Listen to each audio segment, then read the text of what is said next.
Hey friends, Lauren Hunter here with HSPJourney. I wanted to share with you today 12 coping strategies for the highly sensitive person. It's a recent blog post that I've published over at HSPJourney.com, and I just can't tell you how many times I do these things every day or every week because I get overwhelmed easily, and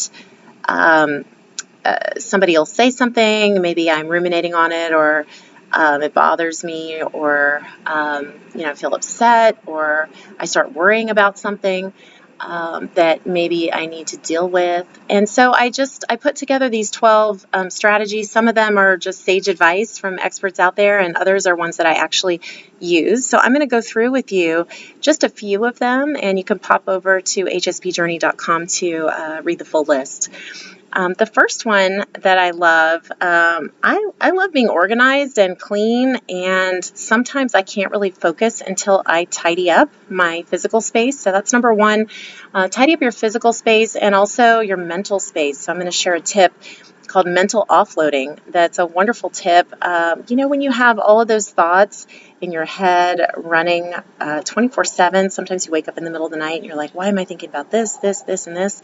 Pull out a piece of paper, a junk mail envelope, a journal, whatever you have, a napkin, and quickly just set a timer for a couple of minutes on your phone and make a list of all the things that are rattling around in your brain. This helps when you can't sleep. It also helps when you need to focus on maybe one task or work that you need to do.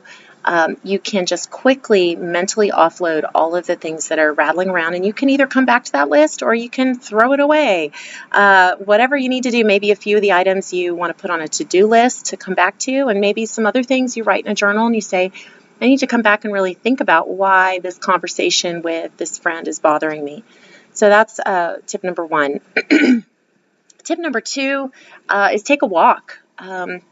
Take a walk even without earbuds in, without me. Sometimes having music on really helps and it's soothing. Other times we need to hear nature. Listen for the birds, listen for the dogs barking, wave to a neighbor who's sitting on the porch. Maybe go to a little park that has nothing but nature and you can't hear the cars passing by, and just listen for nature sounds and take a walk. It could be for exercise, but also just changing the energy in your day and experiencing nature. I'm going to skip over to tip number 4, do something creative. In addition to being a writer, I'm also a musician, and I love poetry as well, and I write songs as well. So sometimes I need a creative break from the grind. If you're trying to batch work projects, or maybe you're involved in something really complicated that you need to put a lot of time and energy into, sometimes when you just take that creative break, whether that's maybe writing a poem in a journal, or if you like to draw, keeping a drawing pad handy with some colored pencils or even a coloring book, or music. That could be listening to music and singing along. It could be playing an instrument if you play an instrument, or just singing without anything. So I just encourage you. I have another article that I wrote about stopping overwhelm through creativity that's on the blog as well, so check it out. Tip number 5 is deep breathing. You can't go anywhere right now without seeing breathing techniques. It's in mindfulness apps, it's in blog posts, it's on Instagram as you follow any therapists or mental health professionals. That deep breathing really does impact our body. And for those of us who many highly sensitive people are somatic experiencers. That means we embody some of the struggles and things that we face. We feel them in our body, and our body responds either in illness or aches or pains. Maybe your neck is sore. Maybe you've been overworking with the mouse and your right arm gets tendonitis or carpal tunnel. Sometimes it is actually carpal tunnel. In my case, I actually had a full workup because I had double wrist carpal tunnel early in my career. It's my first job out of college. It was a stressful public relations agency, and I developed severe carpal tunnel. And when I went through all of the nerve testing, it wasn't my nerves. Like, it I ended up having a fibromyalgia diagnosis about a year after that. But what it was is my body telling me that I wasn't meant to sit at the computer churning out press releases for 8 to 10 hours a day. And so as I look back, I'm able to see the way my body responds and now take care of my body by doing some of these coping strategies, even when I do have a big project that I have to do.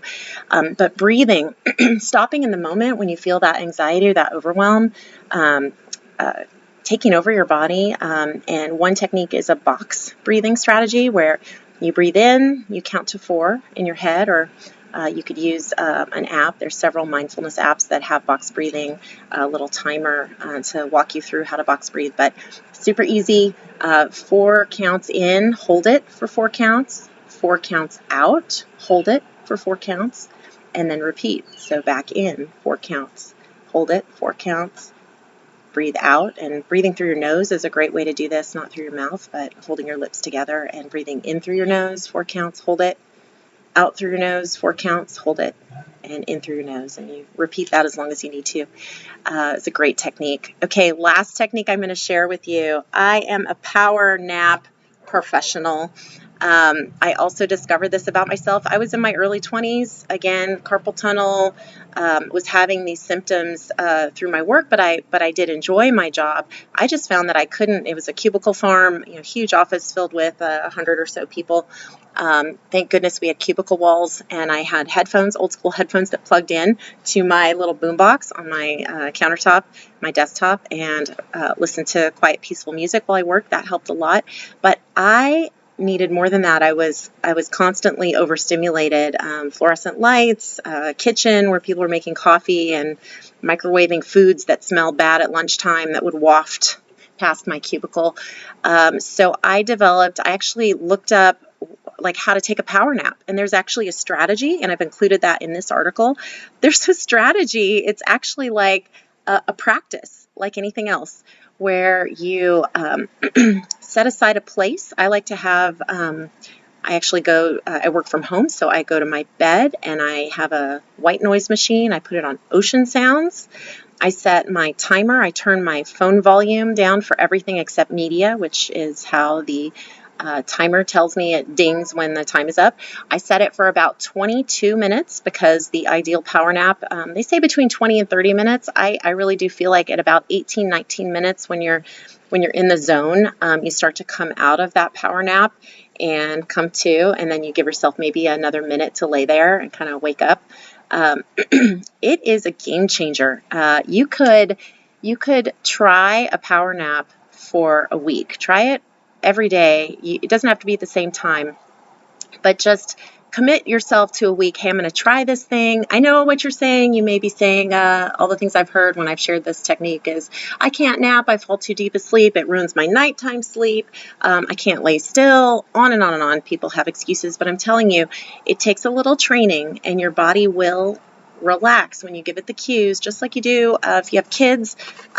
Same good sleep techniques with kids. Don't punish them in their crib.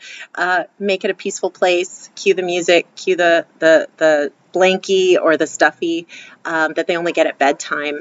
We do that for us as adults. It works for adults. So I'm here to tell you, power naps can be a game changer, and especially if you do have young family. All the years that I had young kids, I had super disrupted sleep, and the only way I made it through was having 1 or sometimes 2 power naps. If I had sick kids that were up and I only got maybe 2 or 3 hours of REM sleep in a night consecutively, I would make myself do a morning power nap and an afternoon power nap, and somehow made it through with only a couple cups of coffee in there too. So I'm a big proponent of that, and it can be a really great coping strategy just as you're trying to unwind and de-stimulate your brain. It is a miracle worker. So go pop over to HSPJourney, and if you're watching this and you aren't sure where to find the article, you can search in our search bar for coping strategies, and that should pull the article right up. There are many other tips there. And thank you so much for watching. Thank you for listening, reading. Please feel free to leave a comment if you have an idea for an article or something else that you'd like to hear from me. I am an HSP trained coach and do coach people in the realm of writing and business and spiritual practice. So thank you so much.